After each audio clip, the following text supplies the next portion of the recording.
இன்று தங்க நகைகளை வைத்து கடன் பெறுவது மக்கள் மத்தியில் ஒரு சாதாரணமான நடைமுறையாகவே மாறிவிட்டது. ஆனால் இப்போது இதில் ஒரு முக்கியமான மாற்றத்தை இந்திய ரிசர்வ் வங்கி முன்வைத்துள்ளது.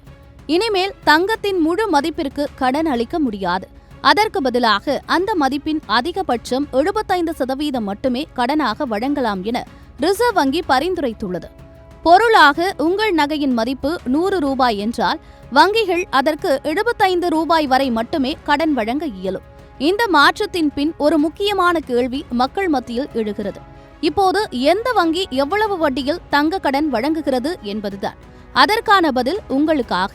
ஆரம்பமாக SBI வங்கி 9% வட்டியில் 20,000 ரூபாய் முதல் 50 லட்சம் ரூபாய் வரை கடன் வழங்குகிறது.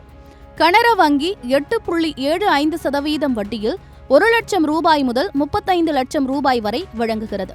பஞ்சாப் நேஷனல் வங்கி 8.85% வட்டியில் 25,000 ரூபாய் முதல் 25 லட்சம் ரூபாய் வரை கடன் அளிக்கிறது. பேங்க் ஆஃப் மகாராஷ்டிரா 8.75% வட்டியில் 20,000 ரூபாய் முதல் 1 கோடி ரூபாய் வரை கடன் வழங்குகிறது.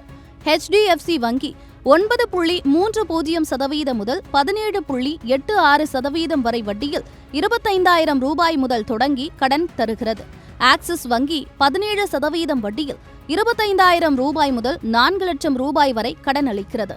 இண்டஸ்இண்ட் வங்கி 10.55% முதல் 16% வரை வட்டி விகிதத்தில் தங்க கடன் சேவையை வழங்குகிறது. முத்தூட் பினான்ஸ் 9% முதல் 22% வரை வட்டி விகிதத்தில் குறைந்தது 1,500 ரூபாய் முதலான கடன் தொகையிலிருந்து வழங்குகிறது.